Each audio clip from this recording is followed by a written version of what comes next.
Welcome into the Irish NFL show. We are sitting on a Sunday in May. We're getting there, lads. We're getting there. Only a few months left now to the start of the NFL season. We officially reached the halfway point last week. We're now going on 16 Sundays to go. Not that I'm counting. Michael McQuaid, Colin Cronin, Brian O'Leary. Before I get these lads into the show here, we're presented by the Aer Lingus College Football Classic. Northwestern against Nebraska is on this August. Do not miss it. Ticketmaster.ie/touchdown Dublin. Get your tickets. We'll see you down there. Avec Belzon. We're also presented by Trust Gaming. You can get great gaming gear on any budget. If just search Trust Gaming on Instagram and also search Trust Gaming on your local search provider. And we're also presented by Mini Arcade Systems, the best arcade systems in Ireland. Thanks very much to all the sponsors. Colin, how are you? Good. Yeah, very, very well. Wish it was a little bit closer to actual kickoff of the season. But as you said, we are over the halfway mark now, and it won't be too long until Scott Hansen is back on our screens. Brian, we're over the halfway mark. How are you feeling? Well, I was excited last week when the schedule came out. We obviously haven't had a show since we did our very early scheduled release show last Friday morning at half six in the morning it was, and we were only getting our heads around the fantastic schedule that's come out with some really enticing games and some late Sunday night games in particular for your Broncos. Bearing in mind that they haven't been in the playoffs for a number of years, they were picking teams that have been making their way up the ladder to find themselves in primetime games, but obviously that got missed when Russell Wilson factored into the conversation. But no, all joking aside, look, the schedule's out. It's great. Some really great games. And when you get a sense that the league is around the corner, and then you realize, oh no, it's only middle of May and we still got 3 months before we see real games. But there's still enough to talk about, Michael. There's still a few interesting subplots over the past week that we should really get into. And we haven't had a chance over the last 2 weeks to talk about the disgraceful thing that happened in New York with a former guest who we all love, Graham Gano, giving up his jersey number. And I hope we'll get a chance to talk about that because I think it's a complete. Oh, no, let's kick that off, Michael. Come on, I want to Colin, as the Giants fan here, do you want to give your opinion on that? I'm taking a hand, but here, seriously, lads, I think that like any rookie coming into the league to walk in and like I know there's a load of different things going on, but to walk in and literally say, I want this number, away in Frig High. You've literally been playing like college football for how many years did he play college football for? Am I right in thinking it was 2 or 3, right? He comes in, takes Gano's number. I don't care if you give 20p to Pieta House or 400 grand to a dog charity, lads. I think it's an absolute disgrace. Graham Gano, a filthy man. That's somebody starting to show off. No, go on, Brian. You should run with this. It's been a long time, and I said it previously, it's a long time since we've had someone in the Giants that has a bit of charisma, has a character, self-confidence. We've been lacking a player who has had that, and he hasn't done anything yet. He hasn't even gone on the field, but it's good to see someone coming in with that self-esteem, and he's had a really good few days, albeit it's only rookie camp, judging by the small information that comes out from the performance, which, let's be fair, it means absolutely nothing to what we're going to see. But this is the reality of the NFL. They scrutinize everything at this time of year. Look, he has 5 tattooed on his hands. He wore number 5 in Oregon. He was selected number 5 in the draft. Just give him the number. I mean, there's been other players that have come into the league over the years. Look, the money's gone to a good cause, Michael. I'll bring it back to 20 years ago. I think Cadillac Williams came into the league. And then Clinton's Portis came into the league. He paid 40 grand to get his number. He paid 20 grand for the first payment. And then he was going to give the other 20 grand to the guy when they made it into training camp so he could have his number. The player agreed to the 40 grand. He then got cut before training camp. He thought he could, waive the 20 grand. He ended up being brought to court over. So we have seen crazy things in the past when someone gets very in love with a particular number. And I know it's a different world, but John Brady went down to Tampa and took Chris Godwin's jersey, who's quite a good player, and when in his own right could have said, no thanks, I'll stick to the number. He gave it up. Julio Jones last year was very particular about getting number 3. There was a few Ravens players last year that wanted numbers. I know they're in the league, but look, some players just love a number. Graham Gano wore number 9 in Carolina. I'll tell you when I will be angry. If Graham Gano starts missing field goals all of a sudden, we'll put it down to the number change affecting his very good career to date with the Giants. Colin hate that answer in the bank, didn't it? I think all I want to say to you, Colin, with the Giants is, I want the guy, Colin, that was doing the pick with Kevin Thibodeau, that young lad. I want him on the show next week. So he follows us. Is Sam Prince, Colin? Yeah, get him on the show next week. Well, if we're talking about the Giants, I suppose what we should be talking about is was Brian O'Leary, I think, rightly pointed out on the show last week. The Eagles are favourites for the division, and the Eagles went and took a very good cornerback from the Giants. The Giants' former general manager got them into all sorts of cap hell, alongside some interesting draft picks in recent years, and obviously the new GM is trying to sort it out. But you have to be impressed by what Howie and the Eagles are doing in the off season. They've looked around the NFC. They've said, yeah, the Bucs are there, the Rams are there, but why can't we make a real go of it? And they have certainly put the pieces on defense. They've put pieces on offense. Sirianni's going into his second year. It all comes down to what can Jalen Hurts actually do. But I think given that they were favourites this time last week, they've only added in another seriously good quarterback. And when you consider that they already have Darius Slay there, it's a really good move, I think, by the Eagles. And this is why you wanted this happens, as Brian said at the start, right? You see these moves, you see the schedule, you think, great, can't wait to see these guys on the field. And then you have to wait, 3-4 months before we actually see competitive football. But in terms of, I think I saw the tweets when it was done, there were 11 teams originally competing for him, and he narrowed it down and decided ultimately to go with the Eagles. So look, the Eagles have, we know in the past, had the dream team, and that all fell apart. But it seems like the chemistry is a lot better there now. So very intrigued to see what Nick Sirianni can do in his second year. Brian, the Eagles currently have their defense Fletcher Cox, Darius Slay, Brandon Graham, Hassan Reddick, and they drafted Nakobe Dean and Jordan Davis, and they've picked up James Bradberry. This is an interesting time for the Eagles. I was taken back. We didn't get an abundance of comments on our video clip last week where we declared them as the favourites. People were stunned and shocked by how are they not the favourites? Like you just called out some of the things that they have there and some of the things they've done this off season, as opposed to the Cowboys, who are the favourites, who have done quite the other way. I think they've been depleted and haven't really acknowledged that and replaced those players. I think the Eagles are building something really nice. Just on the Bradbury situation, like, I've seen a few Giants fans being critical today that they didn't release him in March, and he wouldn't have ended up with the Eagles because they would have had more teams with a lot more cap at the time in terms of salary cap that would have been in a position to go after him. But the Giants were trying to maneuver a deal, and by all accounts, if you read what was put out there last week, they had concluded a number of trade deals. The trade was in place to, even up to the last week, a trade was in place to send him to the Texans. He was due to earn $21 million this year. So the Giants pulled back 12, and he obviously then probably couldn't agree a substantial deal with the Texans, which is why the trade fell apart. You roll your dice, you hang on to him, you try to get a trade, it doesn't materialize, you have to cut him.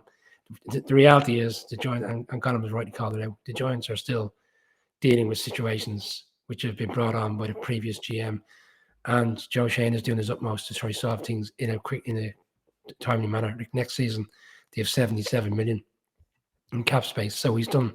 And if you look at the projected ladder where we're at the moment, he's quickly erased a lot of what was there in terms of this salary hell that we were in. It's hard for the Giants to take, because not only are we depleting our team with arguably one of the best cornerbacks, I would say, in the league. Haven't watched him for the last 2 years. Not only that, he's gone to a close rival, and he's only going to make them better in a division which is probably will still be competitive. So it's a tough one to swallow. But look, the bigger picture for the Giants further down the line, they brought in 3 cornerbacks today, 2 have played under the new defensive coordinator with the Ravens. You'd like to think that haven't had the relationship that he knows how to get the best out of him. So look, I wish him well. He's a good player. Unfortunately, he's not gone to the team I would have rather seen him head out West Coast and play for the Raiders and compete in that division. I think, Colin, we should take Brian to the Eagles against the Giants in Philadelphia this season for a trip. Colin, Jarvis Landry going to the Saints. Saints starting to get a good bit of talent in that roster. Do you think, and I know we've got a special guest today, but do you think they can take the Bucks close in that division, or what's your thoughts? Well, I think for the Saints, obviously, as well, this week there was heart attacks aplenty, I imagine, in the Superdome when Drew Brees kind of That was teased ridiculous. Yeah, I know. I read it and went, no, but surely he's just messing, and yeah, he was, because Drew Brees was a legendary quarterback, but by the end it was time to head off into the sunset. But I did see some very funny Jameis memes. Jameis is capable of being a decent QB. The worry with Jameis is always turning over the football. Last year, he wasn't doing that with nearly the same frequency as we have seen previously. Can Jameis stay fit? I suppose that is the question. They should be really solid defensively. And there's a reason the Eagles are kind of going all in essentially at the moment. Is the NFC landscape is a lot more barren than the AFC, and so I don't know. I mean, the Bucks there'll obviously be changes with BA moving on, but Brady will always be competitive. I still think that the Bucks should be favorites for the division, but I don't think the Saints will have any fear of the Bucks at all, and I don't think they will have any fear of playing Brady. So could this bring a surprise? Yeah, it should be the Bucks, but the Saints, given the cap situation they had found themselves in, I think they will be reasonably happy with the way things have gone this off season, given it started with obviously Sean Payton, moving on and in a really bad cap situation. If you took them at that point and you said, okay, here's where you are. By the middle of May, you will be in a situation where it says, Alan, where you'll know who your QB is. You'll have had the draft that you did.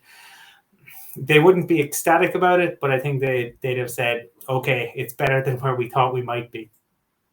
Chris Olave as well in the Saints, Brian. Chris Olave, Trevor Penning, who we've had on, and just a week prior, I know we discussed about like the Honey Badger is still a player, and that's a really good signing. Like you're in a situation where middle of May and you're signing Tyrann Mathieu and you're getting Jarvis Landry. And the interesting subplot for me here is what's going to happen with Michael Thomas. So he obviously didn't play last year because of the injury. He was due to have operations that never took place, and there was obviously, it seems to be a bad relationship there. Will they bring him back and give him a fresh opportunity with the new head coach, Dennis Allen? I know he's been there, but he was obviously on the defensive side of the ball. So it'd be interesting to see. Like if Michael Thomas comes back with Olave in the slot, and like I still think there's a lot to get out of Jarvis Landry. I think a lot of it just fell flat because of the Baker Mayfield relationship there. I think he's still got enough there, and I think he'll have a point to prove. And he's going back to LSU, and so is the Honey Badger. So I really do think the Saints have got a real opportunity to go and have a real push this year to the division, especially with the changes in. Like, there's no way you can have a fluid situation when the head coach changes over. Like again, okay, it'd be the same for Saints. So it'd be interesting to see which of the two teams deals better with a head coach change, because essentially they're going to rival each other, and they're both with head coaches that have had opportunities in the league previously and haven't had a really great time of it. So it'd be interesting to see what they take from that previous stint and plug in for this season ahead. OTB, AOB. Wow. OTB. Well, just on a little bit on that, it is going to be talk about the LSU Bowl.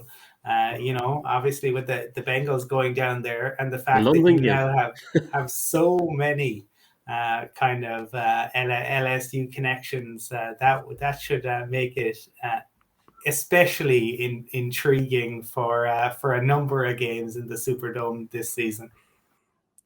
AOB, any other business? I've got a couple of quick ones. First off, I hate the Christmas schedule. I don't that early game. No, that's a hard pass for me, boys.